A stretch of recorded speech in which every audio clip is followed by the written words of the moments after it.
Hello everybody and welcome back to Let's Intentionally Get the Bad Endings for Katawa Shoujo, where we're continuing from where we left off. A soothing mood takes hold of the gallery surrounding by the rainstorm, the big windows making the transparent isolation feel more comfortable. A tinkle of the bell disrupts the tranquil mood. It's Rin. Rin pushes the door open with her shoulder and steps in. I'd almost forgotten that she was the reason why I came to the gallery in the first place. I think I'm ready. She pauses mid-sentence, noticing my presence. The needle-dropping silence lasts for exactly 1.5 seconds. Not enough for either me or Say to open our mouths, but enough for Ren to react. I'm going for a walk. Heading back outside with a reckless pace uncharacteristic of herself, Ren seems to have forgotten that it's still raining. Without giving really any real thought, I grab my umbrella and hurry after her. I catch her in around the corner, open the umbrella, and lift it above the two of us while still having to almost run to keep up with her. She doesn't protest me running after her, nor me giving her shelter against the rain, eventually slowing her pace down so I can match it, without an imminent danger of overexerting myself. I relax from the rush, assessing the situation. The last time I held my umbrella to guard both of us against the rain, I didn't think too much about it. But now, all the things that happened since then are gathering into a freezing cold ball around my stomach. Before being close to her makes me uncomfortable, and I feel myself flustering slightly.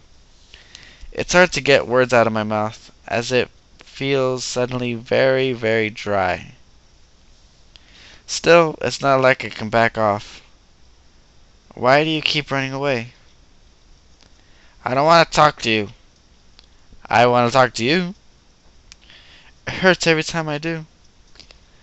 Sometimes it can't be helped. I don't want to hurt. Fine, we don't have to talk. What should we do? Let's just keep walking. Just walking? Just walking. Okay. Our footsteps go splash, splash, splish, splash in the shallow puddles forming on the street as we walk through the rainfall.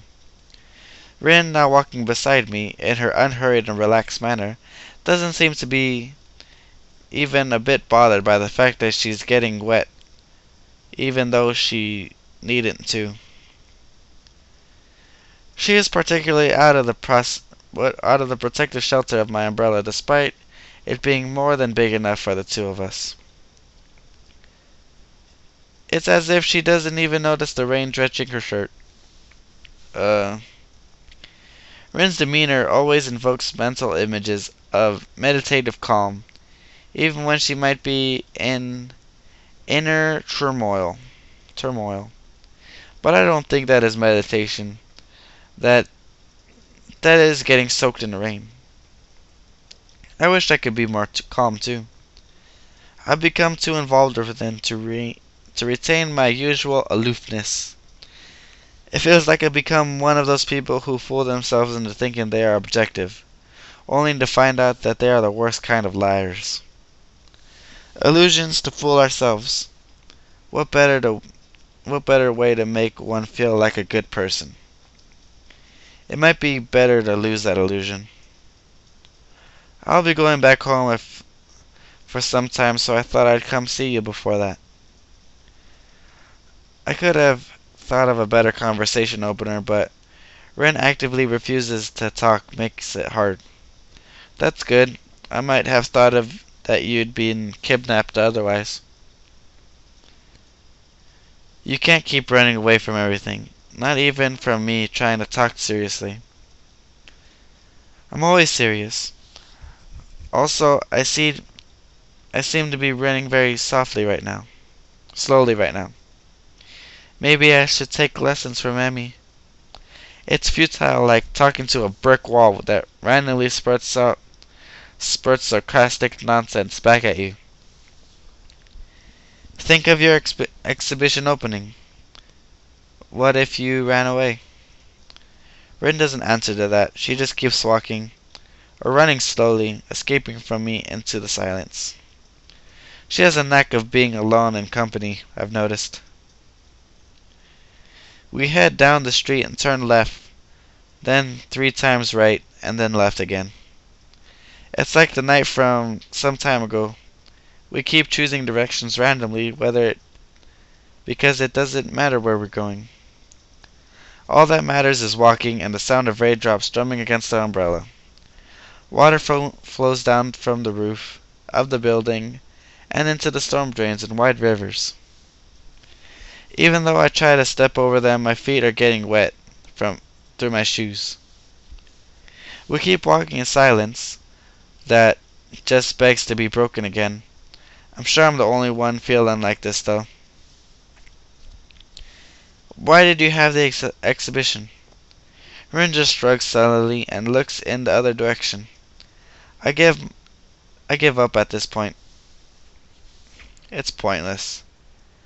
What does she want to accomplish? What she said at the night of the opening made me feel that there was something special she wanted. It felt to me that Rin hoped for something unattainable. She set the bar high and instead her own head she failed. No matter how much people liked her works. It's understandable to lack realism. Most people do. Even if not quite on the extreme level takes it to Rin. Excuse me, sorry. But it's not a reason to live in your private world that accepts no visitors. You can't bend the world to fit your twisted megalomaniac cosmology where everything works just like you want. That's what frustrates me the most in Rin. She wants the world to live by her rules, disregarding everything that conflicts with those are irrelevant or unnecessary. I can't believe how anyone in Yumaku could not have the bare minimum perception to understand that the world can sometimes be very unfair. I'm sure she's not the only one who wishes some things that were different, but we can at least grasp the facts as they are. It takes a sideways glance at Rin, who is looking up at the dome-shaped cover. At our dome-shaped cover.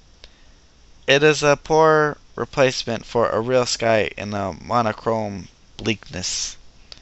The rain just keeps falling. Just like the clouds today, Rin doesn't really give the feeling of wanting to be watched. She sulks in unison with the sky that she loves so. I shouldn't have come. Her presence only reminds me of how angry I got because of these exact same reasons. And how those reasons probably can't ever change. Even though I want to say I'm sorry, even though I don't want us to break apart, I can't bring myself to say either of those things. We keep measuring the rain-drenched streets one step at a time. Often when you walk with someone else, your steps become synchronized as if though some weird subconscious pact. I noticed that ours never do. Oh, it stopped raining. Time passes and it strikes against... Oh, it's still raining. And the strikes against the drumstick of my umbrella fades as the clouds above slowly disperse to reveal a cerulean blue. Eventually the rain yields enough for me to close the umbrella, shaking the excess water off before I do.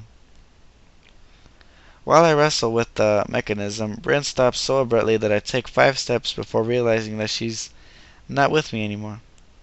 Stupid umbrella seems to be jammed. When I turn around, I find her staring at me with an impassive face. I wanted someone to say, "I understand how you feel." Wouldn't that be great? Is that an answer to the question from before? I'm not sure. Yeah, but why is it so important? Because otherwise, I don't know if I can bear this. I was still in the middle of folding my umbrella, so I answered something to get the conversation going, but what she says now freezes my blood. If someone says a joke and laughs, you laugh with them, right? Because a joy doubled in a joy is a joy tripled, right?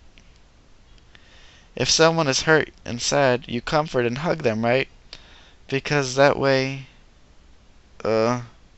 She pauses, her mouth still halfway open, and remembers to close it. A gloom sets on her face that simultaneously on my heart. I don't know why the right words never come out. I don't know why I can laugh only when I make myself. I don't know why everything stays only inside me, even though it feels like I'm going to burst. Her flat, expressionless face does not waver, even when she says that. Her usual steady voice becomes only slightly quieter than normal. But who would ever want to feel like that? Rin looks at me and I imagine the sadness reflecting from her eyes, whether it really isn't there or not. I don't. I don't want to feel like that. We stay silent for a little while after that. Rin because she said all she has to say at once, because I have no clue how to process what she just said. I don't understand what Rin is saying, or I do, but I don't want to. For the time, both of these things happen, and it has to be simultaneously. The irony is not lost on me. I think everyone wants to be understood. That's universal. But that's impossible, not only for me, but for anyone. Say said so too. You affect other people and are affected by them. In the end, you see everything the way only you do. All people are alone. We just use each other to alleviate the loneliness. I wonder why I put it like that. It feels like what Say said told me rang true. As if I had always thought like that without knowing it. It feels like she articulated my thought in clear, simple words and that stupid story about Picasso.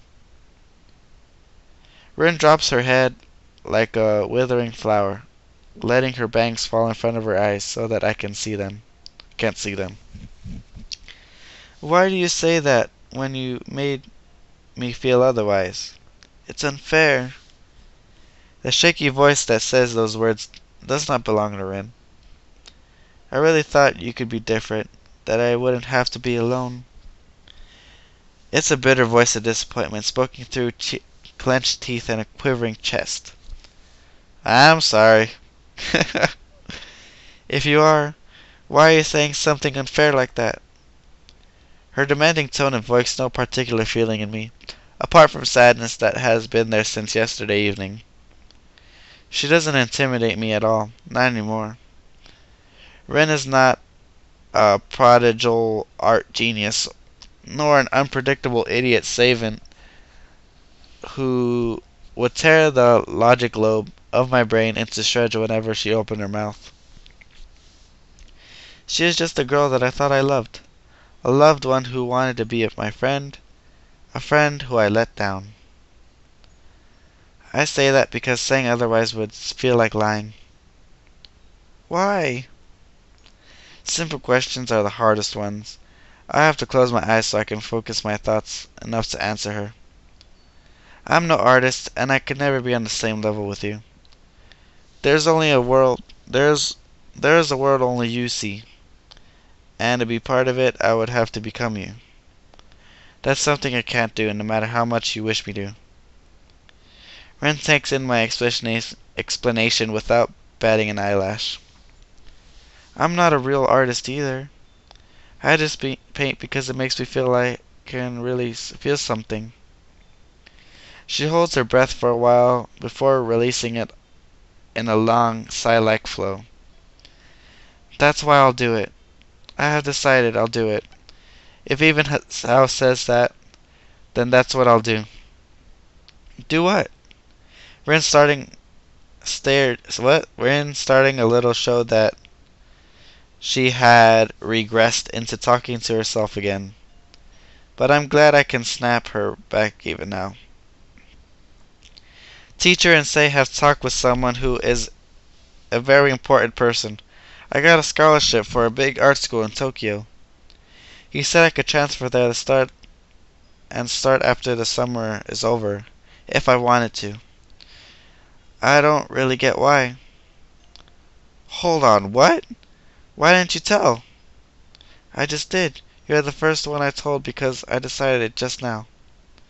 She keeps her cool, looking only mildly surprised at my shocked interjection.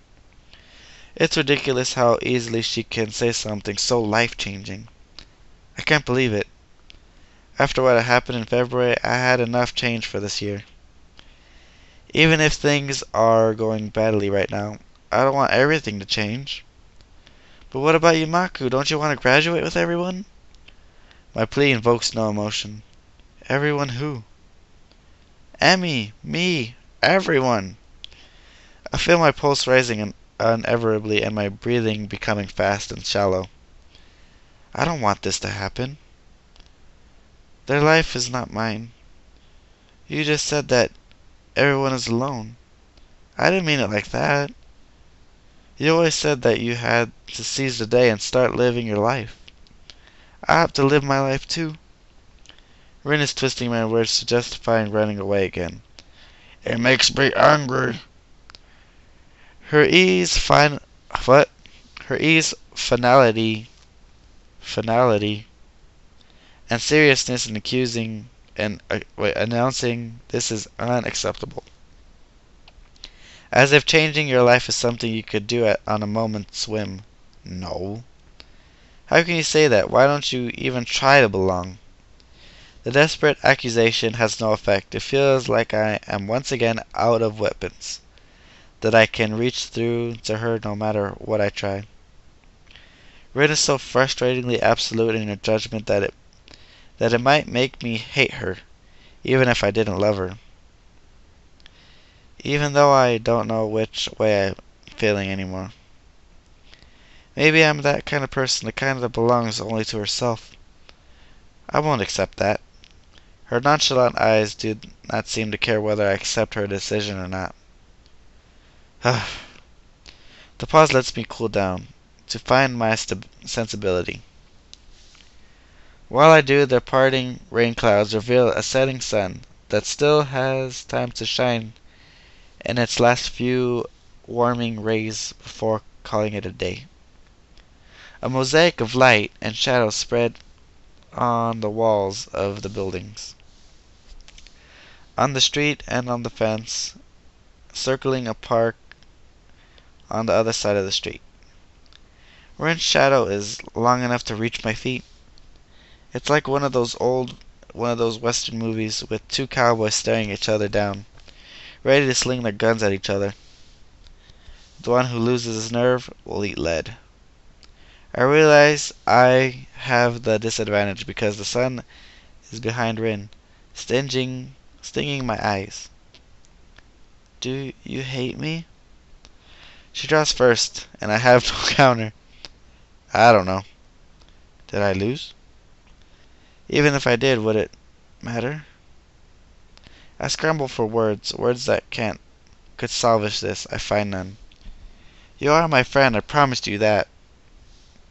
I am not the kind of guy who forgets about promises.